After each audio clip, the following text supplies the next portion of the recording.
here's a question. How would you like to give birth at home, but with no midwife, having had no scans, and no medical help whatsoever? Well, it's a new trend from America. It's called free birthing. And in just a moment, we're going to be talking to one mother who thinks that more women should try this.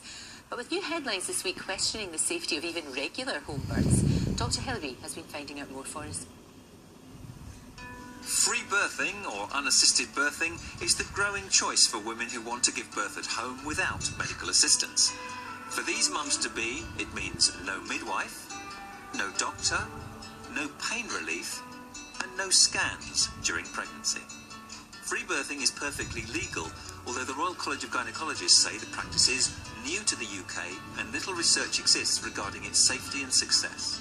I think it's a lovely idea if you're feeling brave enough. In hospital, there were more facilities, more people that could help in case of an emergency.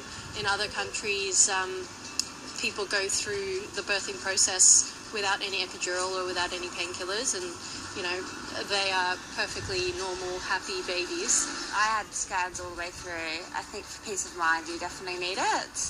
And I would want to know if something was wrong with the baby.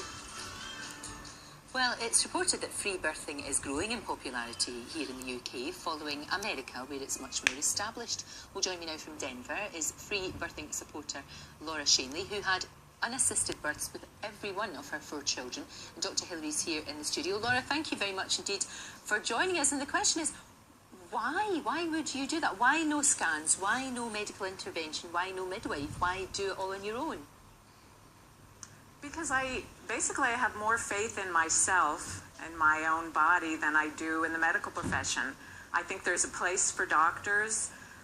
Certainly there are times that they can save lives, but I think when it comes to birth, they can often cause the problems that they then need to fix or try to fix. So I think people don't understand how much having someone just simply observing you giving birth, simply observing any natural bodily function, it changes it. You can't bring someone into the bedroom and not expect it to change what's happening. You can't bring someone into the bathroom. When someone is watching you, it changes the experience. And especially in birth, it's not just that they're watching you, they're interfering. I understand that they're well-meaning, that they basically have a belief that childbirth is inherently dangerous and painful. So they feel like they are doing women and babies a service by coming in and telling them, okay, this is the position you need to be in, this is how long it needs to take, you know, we're going to give you an injection of this, or we're going to, now with so many C-sections, we're going to cut you open, you know, if you don't give birth in a certain amount of time. And all of these interferences are actually creating major problems. In this country, there's a 32% C-section rate. I'm not sure what it is in the UK, but I believe in my body. I trust myself, and I don't feel like women should be afraid to trust themselves. So our bodies are incredible. Hilary, we should trust ourselves, and you're just interfering. Laura, if I can come back to you as a qualified doctor, probably your best qualification is having 4 healthy children, and that's a substantial one, but you don't presumably have any obstetric qualifications. Birth is not a medical event. It's a natural bodily function. What would you do then if your baby was born with shoulder dystocia and the shoulder was blocked, so couldn't come through the birth canal, head was already delivered, an emergency like that, or a tubal pregnancy, or perhaps a placenta abruption where you were losing litres of blood within a minute or 2? What would you do in those situations? Well, I think what you need to understand is the mind-body connection. What you're saying is these things just happen. We don't know why they're happening. We don't know when they're going to happen. They could occur at any moment. We need to have someone there. And I'm saying our bodies are responsive to our thoughts. If you don't have somebody there, you die, Laura. Do you know what the the mortality rate is in childbirth globally?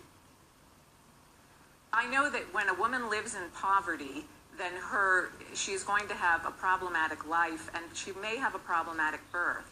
But women throughout history, women in healthy tribal cultures, have successfully given birth unassisted. So there's a lot of myths. In 1980, 500,000 women died in childbirth. I don't believe that. What I'd say to you is that you could be accused of being disrespectful as a white Western woman, giving up any help medically with normal pregnancy and childbirth. You are being disrespectful to women in underdeveloped countries who still lose 250,000 lives every year because they don't have medical help. They don't have food, they don't have clean water, they don't have proper housing. So you're saying the birth itself is inherently dangerous. I'm saying when you live in poverty, the birth can be problematic. When you don't live in poverty, most of those problems go away. I basically say that there's three main causes for the problems in birth: poverty, outside intervention, and inside intervention: fear, which triggers the fight-flight response and shuts down labor. So if you don't live in poverty and you don't interfere physically or psychologically, babies can slide right out. And that was my experience, and that's what a lot of other women are experiencing too. Laura, we can thank trust you. I'm sorry, our bodies, they know what they're doing. We're going to have to leave it there because I think you've been incredibly lucky. You've had four children, and they've been fine. There, but for the grace of God, they go. She could easily have lost one or two, and then she wouldn't be talking these kind of dangerous talk, encouraging women to have no help. If we can do good antenatal care, we can prevent so many problems. And no matter how well prepared you are, no matter how good the mind-body connection, you can't prepare for something like a placenta that's implanted over the mouth of the womb and that will bleed, or the umbilical cord which prolapses, or a shoulder that gets in the way of birth, or so many other things that can happen. With minimum medical intervention, people are safe. They can have their baby in hospital where they've got protection. They can go home an hour or two later. Yeah. That's the best compromise. Think about that. Hilary, thank you. Oh, jackass.